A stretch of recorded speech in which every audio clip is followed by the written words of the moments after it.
All right, welcome to Landslide News, insight into all matters. I have a guest or discussant here, Hosanna, in the highest. Drum rolls for Hosanna. Thank you very much. Hosanna, you're welcome. And my friend, Philip. Philip, you're welcome. How are you? All right, I'm good. Now, the president speaking on matters of the judiciary. We all know how the judiciary issues have come up in recent time, how Nigerians are not really too cool with the lower taxes. Please, I want you to bear on that before I read some of the things that he said.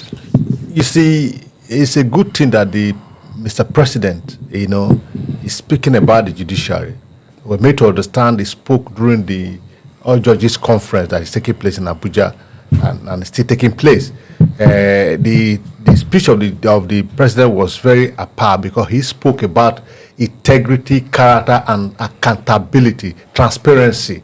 He also said, from the speech of the president, there's admittance that the judiciary has failed and that they need to sit up so that because what he said the citizens had lost hope in the judiciary, and the judiciary ought to be the hope of the common man.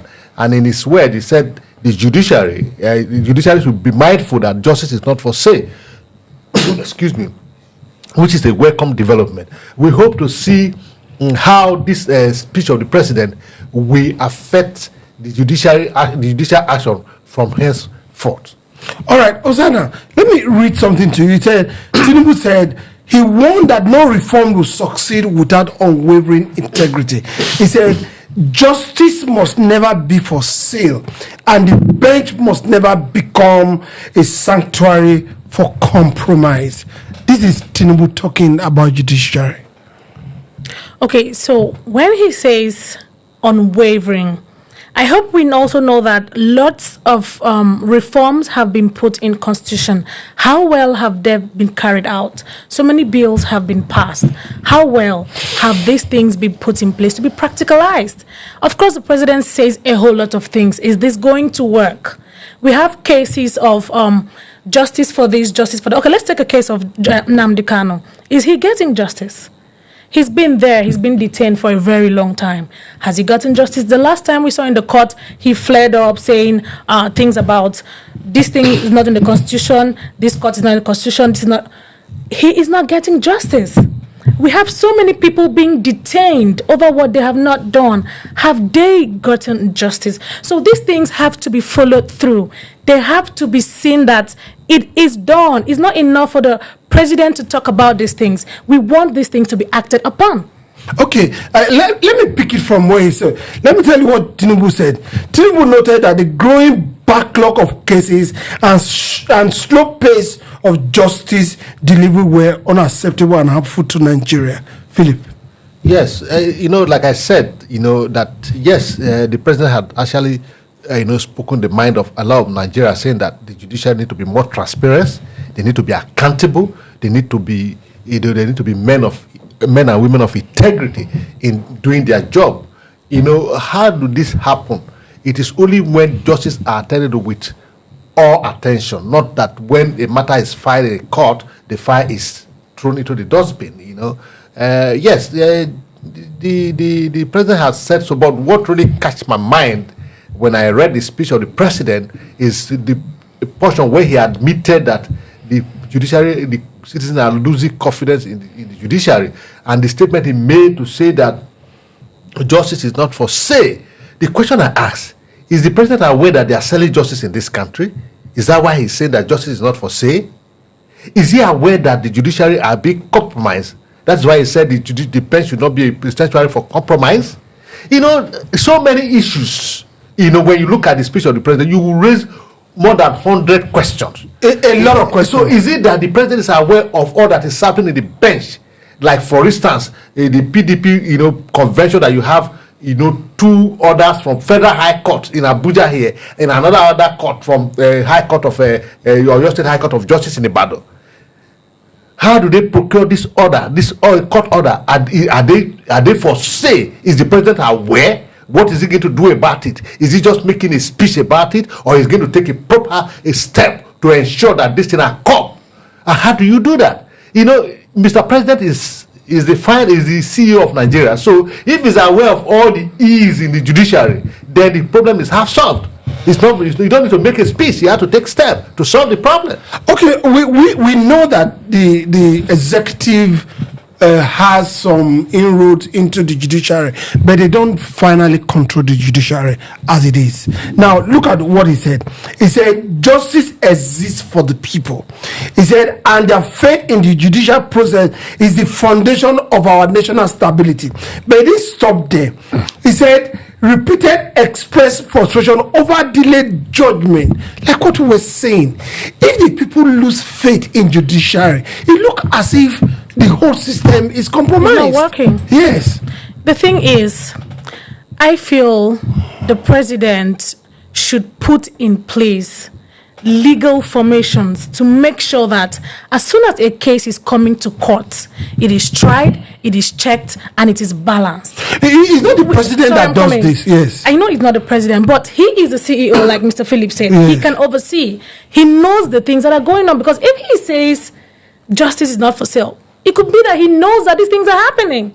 There's no doubt that he knows that these things happen. I mean, this is not the first time he has been in government. He was a governor before now and a president. So he knows the routines. He knows these things that are going on in the government. So please, when issues come to the court, when the lawyers get involved, we don't just pick people and detain them or just, put them in jail. So many people are there without even being convicted.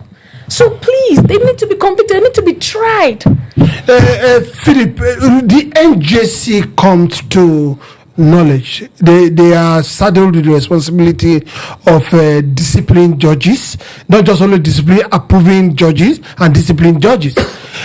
How does the president have its own power to look into the activity of the NJC? Excuse me. Sorry about that. You see, we said there are three arms of government. Yes. That they are separated. Yes. Or they are interwoven. Yes. We also said that there's check and balances. Yes. Because each of the arms of government checks the activities of other. Because just spells out the rules of each arm of government. Yes. But here is the thing. We're in a presidential system of government. The president had enormous power to weigh into any of this arm of government. Now, what the president could do to ensure, that this thing work amicably is for the president himself to display transparency, integrity, and character. And how will he do that? To ensure that the judiciary are truly independent. The NJC you are saying today, how independent are the NJC?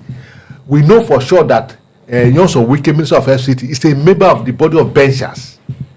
And that is the body that they saddle with the control and promotion of the judges. Is a member of body of benchers. Okay? Now, if the president mean his word, if he's serious, is to separate the judiciary to make them what they ought to be in the eyes of the law. The NJC is supposed to be the real controlling body, but as it were today, we cannot say for sure that the judiciary, the judges are truly under the control of the NJC, because the NJC too is subject to other, control. So if the president, really mean what he is saying is to ensure the independency of the judiciary. Once that is done, and the independence of the legislature, that the executive is overall, he kind of had a way, but he should allow them to be independent. But in this case, I'm not sure if this independence is there. So when you ask me, why did the president come in? I've told you the president will come in if he ensures the independence of the judiciary. Now let's talk about what makes the judges perform better. Now we have the Supreme Court judges and the overall judge of the Federation, that's Kekere Ekun. Now, most of these judges that have been reported, we have not seen a lot of discipline coming from either the NJC or the institution of the judiciary itself. How can these things be carried out? That is a case of corruption. the system is corrupt. Because if they have been reported and there's no disciplinary body, then the first things to be done is to put up a disciplinary body. Nobody should be above discipline. I mean, growing up, our parents, were you not disciplined growing up? Definitely. Our parents disciplined us. So you have a case where the court will pass a judgment and another court would say, no, they will not take that. Why? So there has to be a structure. There have to be a structure. Let there be put in place. And it's not just about put in place. Let there be action for these bodies to be carried. Let it be a sanction. If you fail as a judge, or you are reported for a case, or you manhandled a case, or misjudged a case, you're either going to be penalized, step down.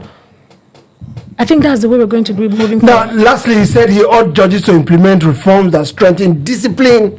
He said reduce congestion in court and make justice a more acceptable and affordable to citizens.